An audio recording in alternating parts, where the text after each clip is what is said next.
হিমন্ত বিশ্ব শৰ্মাৰ গুণ্ডা বাহিনীয়ে এটা বিৰোধী দলৰ অসম প্ৰদেশৰ ৰাজ্যিক সভাপতি ভূপেন কুমাৰ বৰা ডাঙৰীয়াক ঘুচিয়াই নাকত তেজ উলিয়াই দিলে। কংগ্ৰেছৰ যিমানবিলাক আমি কৰ্মী আছোঁ কোনেও এই ঘোষাক সহজে ল'ব পৰা নাই আৰু নলয়। ৰাম ৰাজ্য প্ৰতিষ্ঠা কৰিবৰ কাৰণে ৰাম ৰাজ্যৰ কথা কৈ ঘৰে ঘৰে তেওঁলোকে ৰাম মন্দিৰৰ কথা কৈ পেলাই চাউল বিতৰণ কৰিছে, জয় শ্ৰীৰাম ধ্বনি দিছে।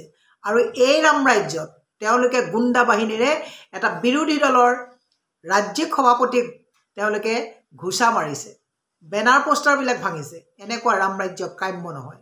হিমন্ত বিশ্ব শৰ্মাই যে ভয় খাইছে, ৰাহুল গান্ধী ডাঙৰীয়াৰ আগমনত যে উত্তেজিত হৈছে, হিমন্ত বিশ্ব শৰ্মাই গোটেই ভাৰতবৰ্ষতে গোটেই অসমৰ ৰাইজক স্বাভিমানত তেওঁ আঘাত হানিলে।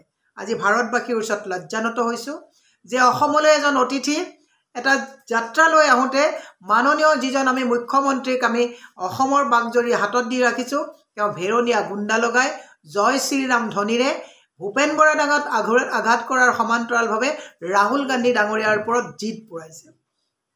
হিমন্ত বিশ্ব শৰ্মা ডাঙৰীয়াক কৈছোঁ, আজি আপোনালোকে দেখিছে গুৱাহাটী বিশ্ববিদ্যালয়ৰ অখিল ৰঞ্জন দত্ত তেখেতৰ ওপৰতো যাতে কথা ক'ব নোৱাৰে, তেওঁ কৈছে যে মই ভিচিক কথা পাতিম। বিশ্ববিদ্যালয় হৈছে ইণ্ডিপেণ্ডেণ্ট বডি, তাত মুখ্যমন্ত্ৰীয়ে হস্তক্ষেপ কৰিব নালাগে, নোৱাৰে। তাৰপিছতো তেওঁ সকিয়নি দিছে। গতিকে আমি এইবোৰ কথা আমি চাই যাম।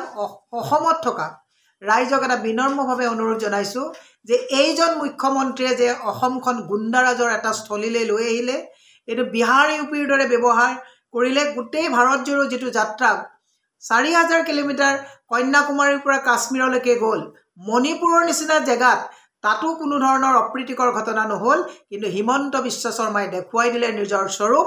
ভাৰতবাসীৰ ওচৰত অসমীয়া মানুহৰ স্বাভিমানী অতিথি পৰায়ণতাক যি ভুলণ্ঠিত কৰিলে, তাক আমি অথলে যাবলৈ নিদিওঁ।